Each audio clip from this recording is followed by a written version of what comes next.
আজকের গল্প অদৃশ্য যাত্রী। রাত তখন প্রায় 11টা।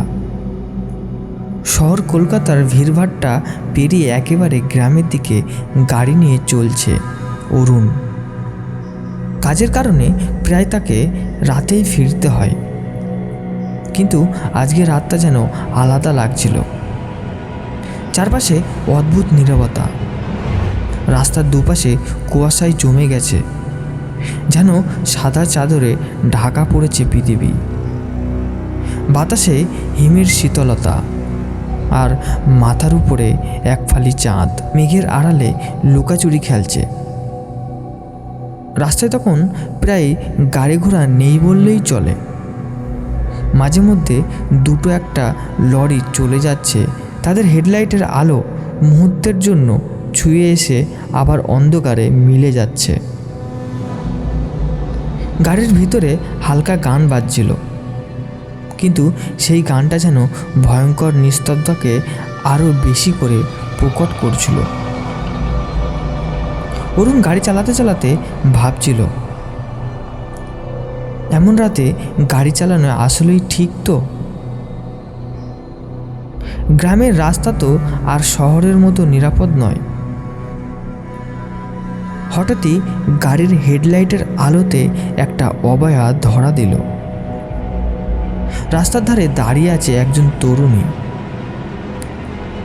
সে সাদা শাড়ি পরে আছে, লম্বা চুলগুলো এলোমেলোভাবে মুখের ওপরে ঝুলে পড়ছে,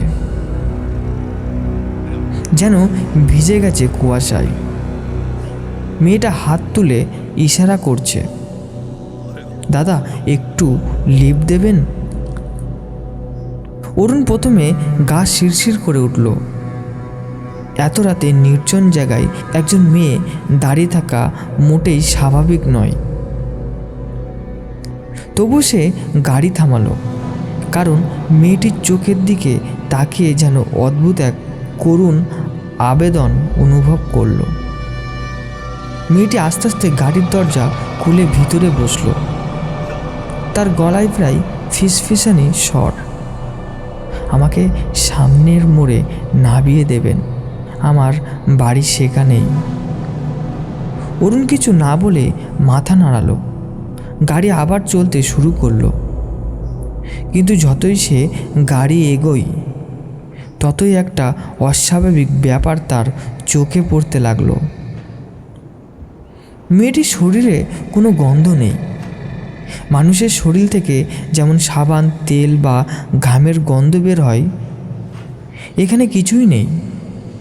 বরং চারপাশে এক অদ্ভুত ঠান্ডার অনুভূতি ছড়িয়ে পড়ছিল। অরুণ কাঁপতে কাঁপতে স্টিয়ারিং ধরেছিল। সে সাহস করে পিছনের আয়নায় একবার তাকালো, আর তাকিয়ে তার বুক কেঁপে উঠল। সিটে কেউ নেই। সে গাড়ি থামিয়ে চমকে উঠল। হঠাৎই ধপ করে দরজা খোলার শব্দ হলো, কিন্তু আশেপাশে কেউ নেই। পুরো রাস্তা ফাঁকা, শুধু কুয়াশা আর অন্ধকার। অরুণ ভয় পেয়ে কাঁপতে কাঁপতে আবার গাড়ি চালালো। হঠাৎ সামনে দেখা গেল একটা কাঁচা রাস্তার মোড়ে, সেখানে একটা বয়স্ক লোক দাঁড়িয়ে ছিল। লোকটা তাকে থামালো। অরুণ গাড়ি থামাতেই লোকটা এগিয়ে এসে বলল, বাবু এত রাতে এই রাস্তা দিয়ে এসেছো? কাউকে লিফট দেননি তো? অরুণ অবাক হয়ে বলল, একটা মেয়েকে নিয়েছিলাম, বলল সামনের মোড়ে নামতে হবে, কিন্তু হঠাৎই সে গায়েব হয়ে যায়। লোকটা গভীর নিঃশ্বাস ফেলল। তার চোখে যেন অনেক পুরনো কষ্টে জমে আছে। সে বলল, আপনি যাকে দেখেছেন সে আসলে মানুষ নয়। প্রায় 10 বছর আগেই এই জায়গাতেই ভয়াবহ গাড়ি দুর্ঘটনা হয়েছিল। ওই তরুণী বিয়ের সাজে সেদিন তার স্বামীকে সঙ্গে নিয়ে যাচ্ছিল, কিন্তু ট্রাকের ধাক্কায় দুজনাই মারা যায়। তখন থেকেই লোকজন বলে সাদা শাড়ি পরা মেয়েটি রাতে এই রাস্তায় দাঁড়িয়ে থাকতে দেখা যায়। সে লিফট চায়, গাড়িতে ওঠে, কিন্তু মোড় পৌঁছানোর আগেই গায়েব হয়ে যায়। অরুণের শরীরের রক্ত হিম হয়ে গেল। তার কানে যেন আর কিছুই আসছিল না, কেবল চারপাশে কুয়াশার ভিতর ভেসে আসছিল সেই মেয়েটির ফিসফেসানি কণ্ঠস্বর, দাদা একটু লিফট দেবেন?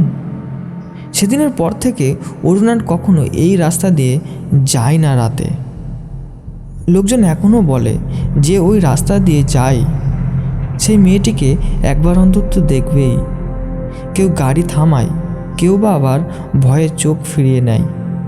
কিন্তু অদ্ভুত ব্যাপার হলো, মোড় পর্যন্ত পৌঁছাতে পারলেই মেয়েটি গায়েব হয়ে যায়।